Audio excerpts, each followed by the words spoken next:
Praise Lord everyone, जय मसीह की सभी को। I hope you all are doing good, healthy, fit and fine. आप सभी परमेश्वर के अनुग्रह में और आशीष में बढ़ रहे हैं।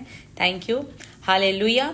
तो आज हमारा जो हमने देखा था वो हमने लूका का 17th चैप्टर हमने 37 तक कंप्लीट किया। उसके साथ हमारा 17th चैप्टर जो है वो खत्म हो जाता है। तो today we are going to start. आज हम जो है लूका का 18th चैप्टर हम स्टार्ट करेंगे और देखते हैं कि पवित्र आत्मा की सामर्थ से हम कितना उसको कंप्लीट कर सकते हैं। तो आइए हम स्टार्ट करते हैं लूक चैप्टर 18, लूका का 18वां अध्याय।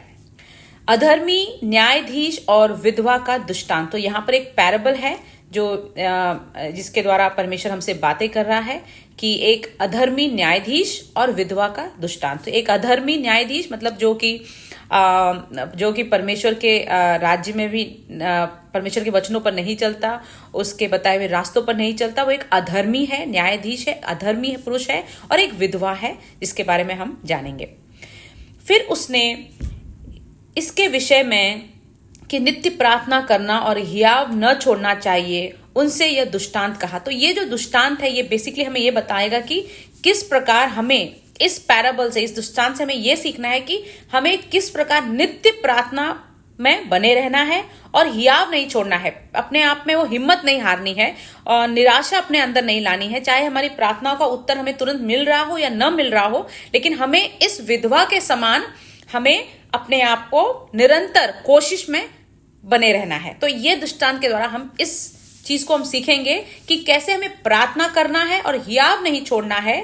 इस दृष्टांत से हम जानेंगे। तो चलिए हम पढ़ते हैं। दूसरा, किसी नगर में एक न्यायी रहता था जो न परमेश्वर से डरता था और न किसी मनुष्य की परवाह करता था। तो एक अधर्मी पुरुष था वो, जो कि न परमेश्वर से डरता था, न परमेश्वर के वचनों पर चलता था, और वह किसी की परवाह मतलब मनुष्य की भी वो परवाह नहीं करता था।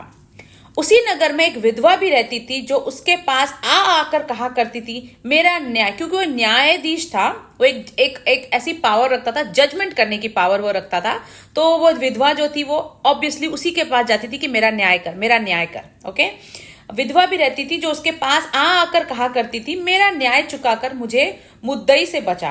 कुछ समय तक तो वह न माना, परंतु अंत में मन में विचार कर कहा, यद्यपि मैं न परमेश्वर से डरता और न मनुष्यों की कुछ परवाह करता हूं, तो भी यह विधवा मुझे सताती रहती है।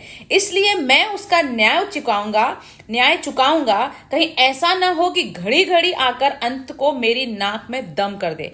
तो वो जो एक अधर्मी पुरुष है, जो किसी की परवाह नहीं करता, निर्दयी है, किसी की दया नहीं करता, परमेश्वर के वचनों को नहीं जानता, उसके मार्ग पर नहीं चलता, एक पापी पुरुष है, वो भी उस विधवा के बार बार अप्रोच करने पर, बार बार विनती करने पर, बार बार उसके पास आने पर एक तरह से वो फेडअप हो जाता है और वो सोचता है कि भाई मैं तो इतना, मतलब उसका ये कहना है कि मैं इतना काइंड भी नहीं हूं और मेरा ऐसा अच्छा ट्रैक रिकॉर्ड भी नहीं है कि मतलब जैसे कि किसी को पता होता है ना कि भाई वो आदमी जो है वो बहुत काइंड हार्टेड है, वो बहुत अच्छा आदमी है, उसके पास हम अगर अपनी प्रार्थना या अपनी निवेदन या अपनी रिक्वेस्ट लेके जाएंगे तो वो हमारी बात शायद सुन लेगा। जब भी अगर हमें जैसे हमारे ऑफिस में भी होता है, डे टू डे लाइफ में भी होता है, या पेरेंट्स के बीच में भी होता है कि अगर बच्चों को होता है कि अगर कुछ अप्रूवल चाहिए या कुछ रिक्वेस्ट चाहिए तो दे नो कि अच्छा ठीक है, पापा से मांगेंगे तो शायद वहां काम बन जाएगा, क्योंकि मम्मी शायद बहुत स्ट्रिक्ट है तो नहीं मानेगी।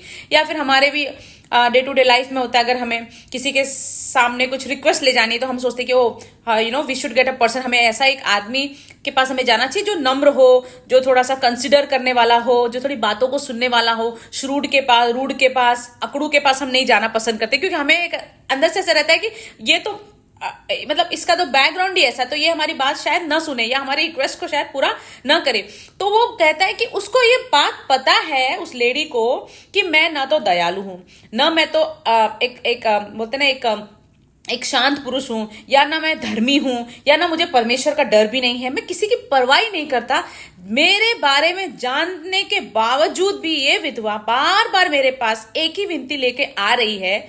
इसका मतलब वो फेडअप हो जाता, बोलता है कि मेरे बैकग्राउंड जानने के बाद भी कि मैं कैसा हूं, मुझे फर्क ही नहीं पड़ेगा। वो आएगी भी तो पूछेगी तो भी वो अटेम्प्ट करना, तो भी वो रिक्वेस्ट करना नहीं छोड़ रही।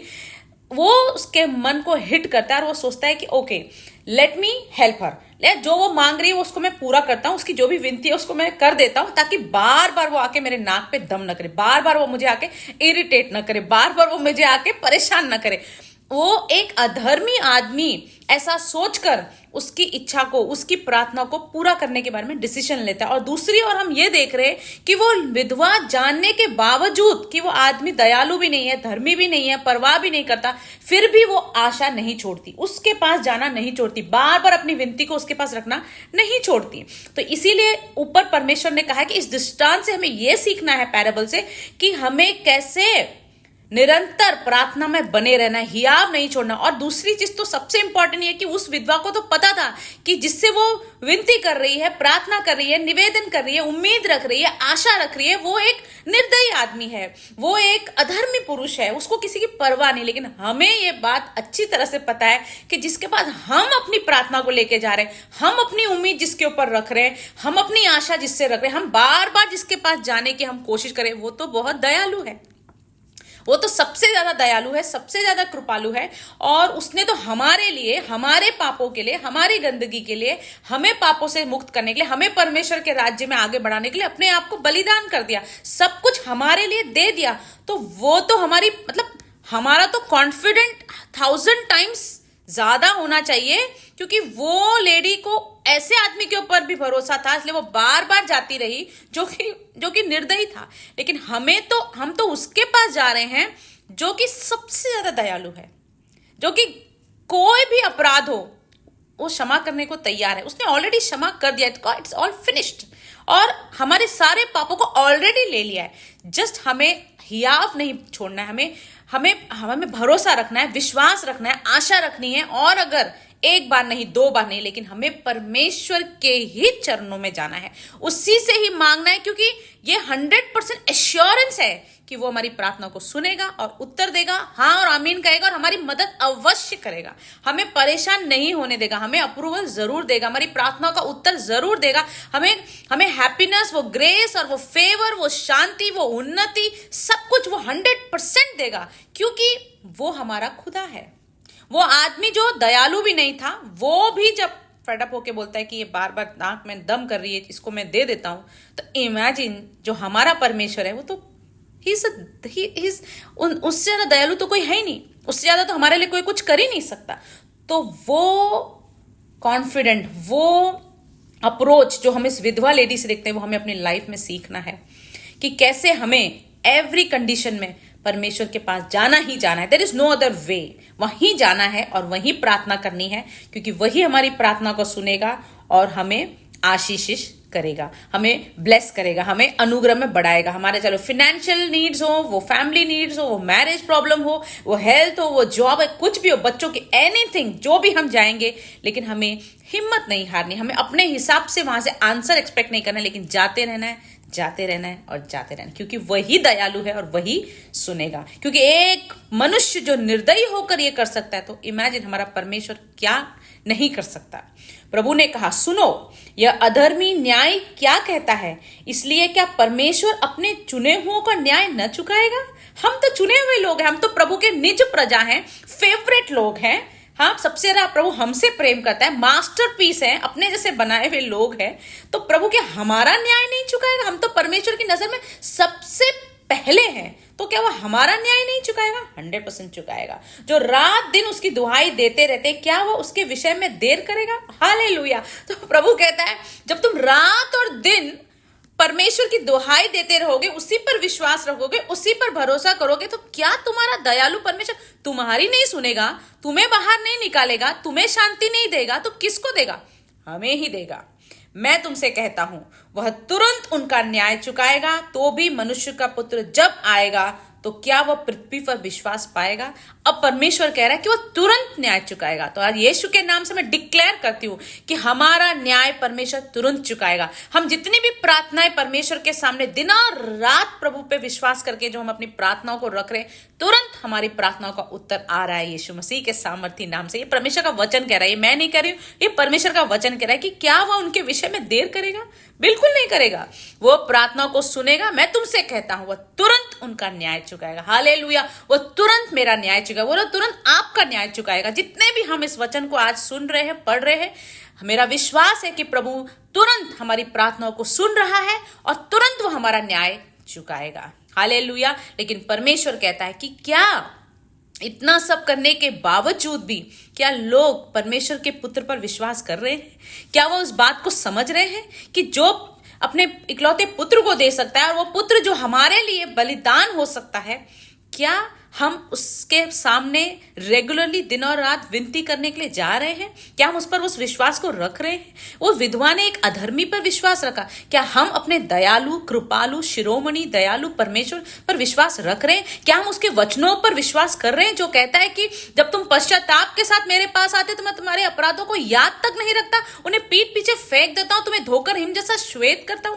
क्या हम उसके उन वचनों पर विश्वास कर रहे हैं? क्या हम लगातार प्रार्थनाओं में बढ़ते जा रहे हैं? क्या हम लगातार दिन और रात उसके नाम की दुहाई देकर ही प्रार्थना कर रहे हैं, या यहाँ वहां भटक रहे हैं, या अविश्वास में बैठे हैं कि देगा कि नहीं देगा पता नहीं, करेगा कि नहीं करेगा पता नहीं, आज मन नहीं है, आज मैं नहीं, प्रभु इतने दिनों से नहीं मांग रहा, अब क्या देगा? क्या हम ऐसा सोच रहे हैं कि परमेश्वर इतने दिनों से तो हम प्रार्थना करें, कुछ तो नहीं हुआ, चीजें तो बिगड़ती जा रही हैं, काम तो बन ही नहीं रहा है, उत्तर तो आ ही नहीं रहा है, साइंस तो दिख ही नहीं रहा है, पता नहीं करेगा नहीं करेगा, ओके नहीं करेगा शायद, लेट मी लीव। क्या हम अपनी प्रार्थना कम कर रहे हैं? क्या हम अपना आराधना कर रहे हैं, स्तुति कम कर रहे हैं, परमेश्वर के नाम को महिमा को बढ़ाना कम कर रहे हैं, उसका प्रचार कम कर रहे हैं? क्या हम अविश्वास में जाकर ये सब कर रहे हैं, या विश्वास कर कर कि जब एक अधर्मी विधवा का न्याय कर सकता है तो क्या हमारा दयालु परमेश्वर अपनी निज प्रजा, मैं कौन हूं, आप कौन है, हम परमेश्वर की निज प्रजा है, तो क्या वह हमारा न्याय नहीं करेगा तो किसका न्याय करेगा?